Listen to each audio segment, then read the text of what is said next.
I think what she has done to the organization has been abysmal. I think it betrays Charlie's legacy. She's partnering with his enemies. I think she is certainly complicit. I also want to say this: public lies, or let's assume they aren't lies, actually. Let's say they are just honest mistakes with no ill intent. They still need to be addressed publicly. They deserve to be treated with the same public attention, the same public accountability, especially from an organization that exists as a charity, right? They rely upon our goodwill. As an example, when Erika publicly stated with confidence on Glenn Beck's show that Charlie was not sending text messages the night before, signaling that he was worried he was going to be killed, it then becomes incumbent upon Erika herself to correct the record publicly when we learn that that isn't true. That's how you build goodwill with the public. Take accountability. Like when we make honest mistakes on the show, we always own them. We always correct them as immediately as we have more information, as publicly as when we first asserted them. When it comes to Turning Point USA, it's just amazing. It feels like we're just being perpetually gaslit by them.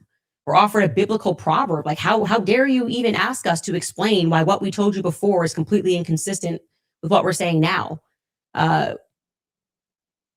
They're just suggesting that we're evil for noticing these various inconsistencies and illogical points that are being presented by them. Why? I don't know if it needs reminding, but in this country, it is innocent until proven guilty. So why does it seem that Turning Point USA and the representatives and their affiliates are so hell-bent on sending a 22-year-old young man to his death? He's up for the death sentence. Why are they bringing influencers into the courtroom? Why are they, as Blake Neff has done repeatedly, completely misrepresenting court filings to the public in order to do just that, to assert that Tyler Robinson is guilty? This is a tweet, by the way, from just this morning from Blakey. He's already been community noted on it for its intentional misrepresentation. He just lies and misrepresents, and we're the bad guys for noticing that he's doing it. This is what the tweet read. He wrote, Utah prosecutors have responded to Tyler Robinson's defense filing ahead of the final preliminary hearing and confirms what observers pointed out about that filing. The defense is very conspicuously not contesting any of the core evidence showing Tyler Robinson committed the murder. They don't contest the camera footage, the DNA, the rifle, the cause of death, or Tyler's phone data. All they have is a complaint about reliable hearsay, which won't apply at the full trial anyway, and then attacks on the aggravating factors. If there was any merit at all to any of the theories that Candace and them have pushed the last 11 months, why didn't the defense bring them up? And he has community noted before I can even reply, because it's stunning to me that he thinks he can get away with this. It says, preliminary hearings decide only probable cause.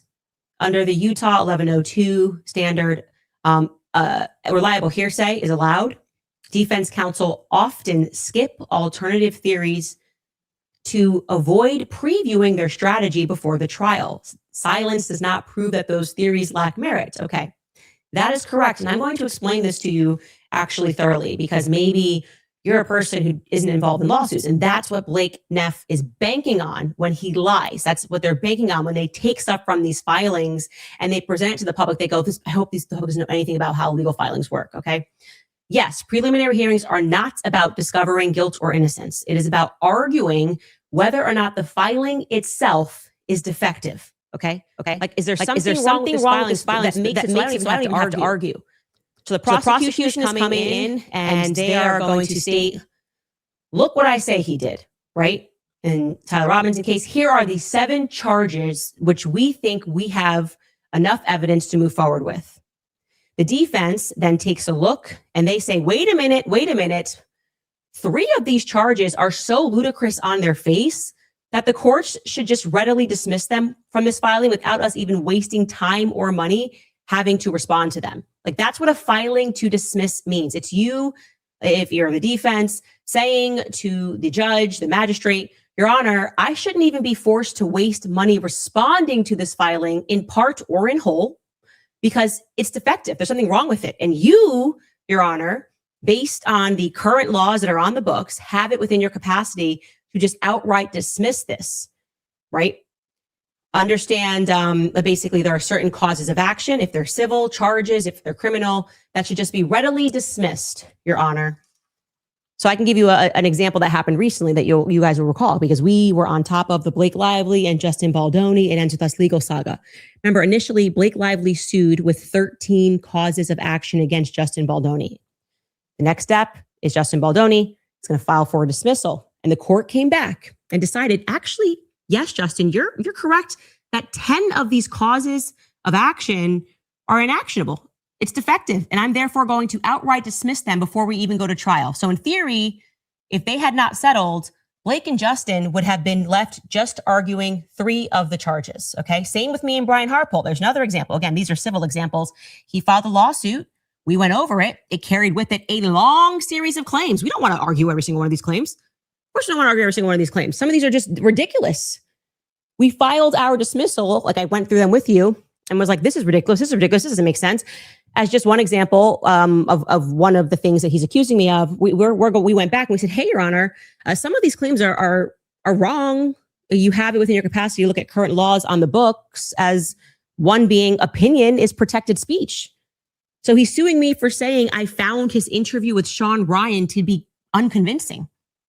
That's my constitutional right to think. I'm not arguing with him about that. Right? That's what I'm saying to the judge, right? I don't want to argue with this guy about this. Can we just get rid of this? I don't want to spend money having to write a response to that. And so the judge will look at that and they'll say, yeah, or they'll say no and say why it's no. But maybe that is protected speech. Get rid of that.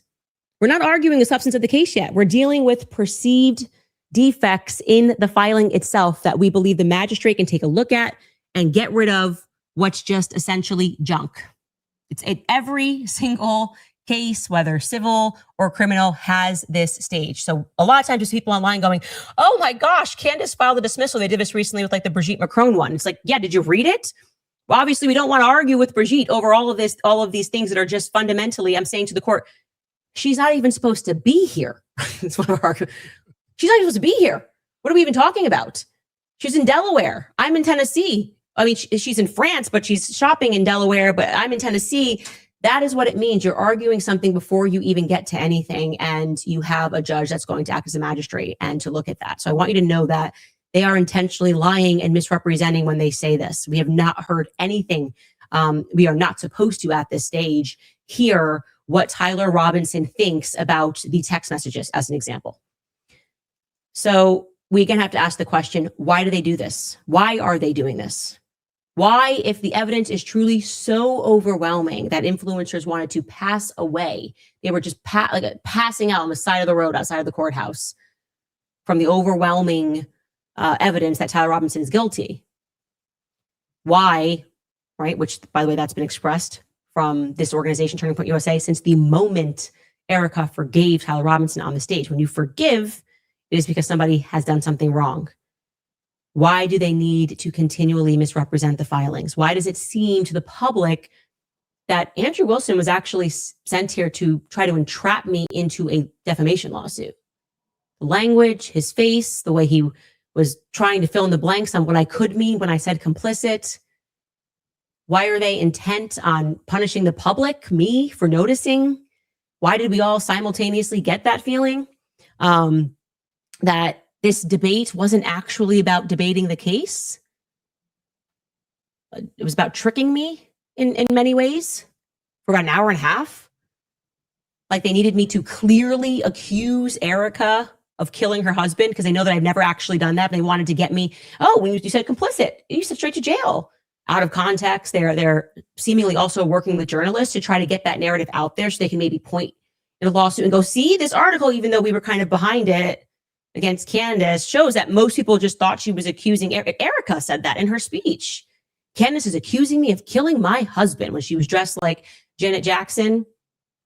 It's factually false. She knows that's factually false. Why are they asserting that narrative? I've been very clear. I think she is wrong. I think what she has done to the organization has been abysmal. I think it betrays Charlie's legacy. She's partnering with his enemies. I think she is certainly complicit in helping to seed the narrative that Tyler Robinson is guilty or was guilty before we even got to the probative hearing.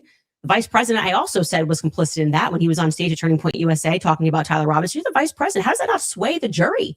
How are you allowed to do that? Do you not believe that people should be innocent until they are proven guilty? And we called them out on that.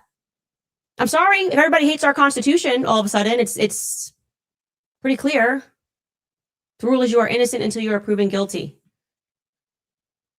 And at the moment, I think a lot of people are wondering why an organization which purports to carry on the legacy of conservative politics is suddenly so staunchly averse to that.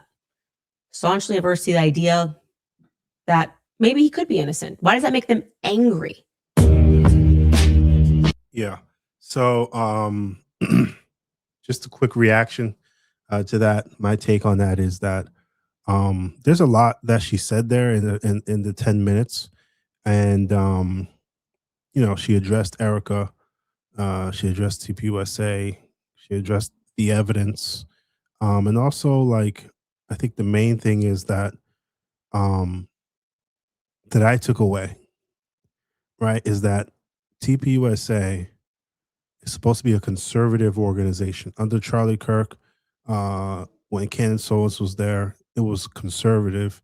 Um, you know, Now there's like, and also, oh, they had enemies like Ben Shapiro, and all of a sudden they're flipping it where now Ben Shapiro is talking at AmFest. He's leading. He's a lead speaker at AmFest. It's just I don't know. It's just totally not what it used to be when Charlie was there. So, and then Erica, at the memorial and all the sparklers, she forgave um, Tyler Robinson. A very dramatic fashion, not even knowing that he was guilty. He didn't even go through the process, and she's already saying, "I forgive him," like as if he's guilty, right? So, I think, and then there's also that they seem to want to cover up anyone asking questions. They want to shut up anyone asking questions. They want to shut up anybody investigating this case. They just want everyone to just go with the narrative. And like Candace said, when you are investigating and you're trying to uncover what really happened, they're getting upset. Why would they get upset? So it's like if someone killed your friend and you think you have a suspect, but then other people are doing investigations and they're discovering new things and they're asking questions and there's some holes elsewhere. Why would that get you upset? Maybe there are some other people involved. Wouldn't you want that? But they don't.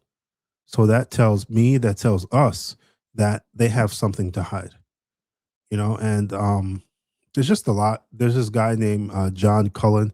I've been following him, watching his stuff a little bit. John Cullen, he has this theory that Charlie Kirk was shot with a drone.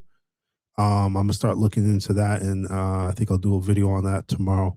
But yeah, just tell me what you think. What are your thoughts? It's just getting really, really ridiculous with Turning Point USA. How they sent Andrew Wilson there to kind of just do a gotcha moment, try to get Candace to commit defamation against Erika Kirk and TPUSA. But yeah, anyways, that's it. We're gonna end the show here. Go ahead and subscribe if you're not subscribed. Like, share, and comment down below. Let me get your thoughts. Thank you guys for watching. This is Tommy's Take. We'll see you again next time.